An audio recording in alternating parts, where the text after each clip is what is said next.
নমস্কার বন্ধুরা, মিরাজ কিচেন ডায়েরিতে আপনাদের সবাইকে স্বাগত। বাইরে প্রচণ্ড গরম, প্রাণটা হাঁসফাঁস করছে। ভাবছিলাম কি করব, কি খেলে একটু শরীরটা ঠান্ডা হবে। ঘরে ফ্রিজে দুটো কিউই ছিল, বানিয়ে ফেললাম কিউইর শরবত। চলে আসুন দেখে নিই এরকম একটা সুন্দর শরবত আমরা ঝটপট অতি কম জিনিসে বানিয়ে নিতে পারি আর নিজেকে তরতাজা করে ফেলতে পারি। কিউইর শরবত বানাতে আমাদের আজকে লাগছে দুটো কিউই, একটা পুদিনা পাতা, একটা স্টেম, এখানে রয়েছে বিট নুন, চাট মশলা, চিনি এখানে আছে 2 টেবিল স্পুন ভরে, এই চাট মশলা হাফ টিস্পুন, আর এখান থেকে আমি বিট নুন সামান্য নেব প্রয়োজন মতো। কিউইগুলোকে আমি স্লাইস করে নিয়েছি এরকম।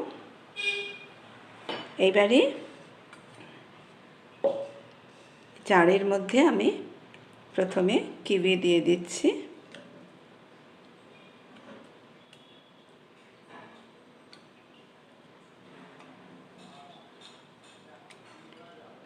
এবারে আমি পুদিনা পাতাগুলো বেশ ভালো করে অনেকক্ষণ জলে ভিজিয়ে রেখেছিলাম। এই পুদিনা পাতা এরকম ফ্রেশ আমার ফ্রিজে 15 দিন ধরে আছে, কোনো অসুবিধা হয় না, শুকিয়ে যায় না, রাখার পদ্ধতি আছে। এর মধ্যে দিয়ে দিলাম আমি পুদিনা পাতা। এইবারে এই 2 টেবিল স্পুন চিনি দিয়ে দিলাম। এখানে চাট মশলা দিয়ে দিলাম, আর বিট নুন আমি এখান থেকে পরিমাণ মতো নেব। এই বিট নুনটা দেব, এর মধ্যে আমি সাদা নুন দেব না। এবার এটাকে আমি ব্লেন্ড করে নিয়ে আসছি। চলে এলাম কিউইর শরবত সার্ভ করতে। প্রথমে আমি গ্লাসের মধ্যে বরফ দিয়ে দেব।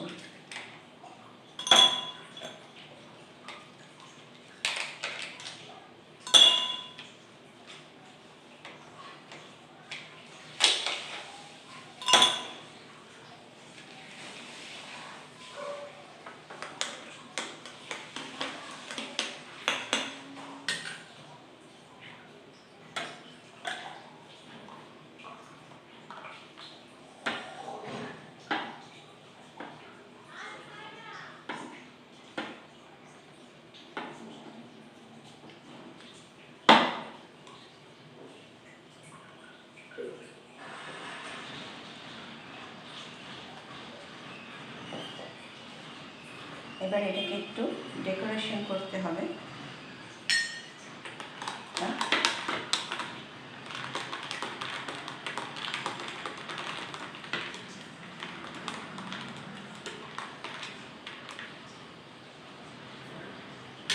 এই ভর গরমে কিউই হচ্ছে ভীষণ রিফ্রেশিং ফ্রুট, আর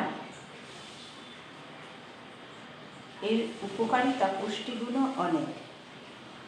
সেই জন্য দয়া করে আপনারা যদি এই গরমের মধ্যে এই সুন্দর ফলটা এইভাবে উপযোগী করেন তাহলে খুব ভালো হয়।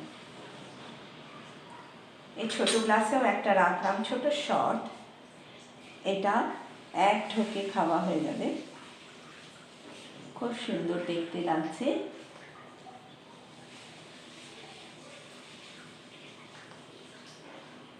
আর খেতেও খুবই ভালো লাগবে।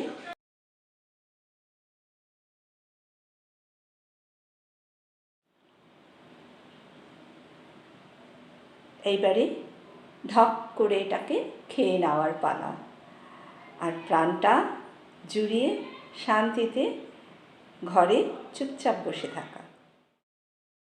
আমার এই ভিডিওটা দেখে আপনাদের যদি এতটুকু ভালো লাগে, প্লিজ আমার চ্যানেলটাকে সাবস্ক্রাইব করে দেবেন যদি এখনও সাবস্ক্রাইব করে না থাকেন, আর আমার ভিডিওটাতে লাইক করে দেবেন, শেয়ার করে দেবেন, এতে আমি কাজের উৎসাহ পাই।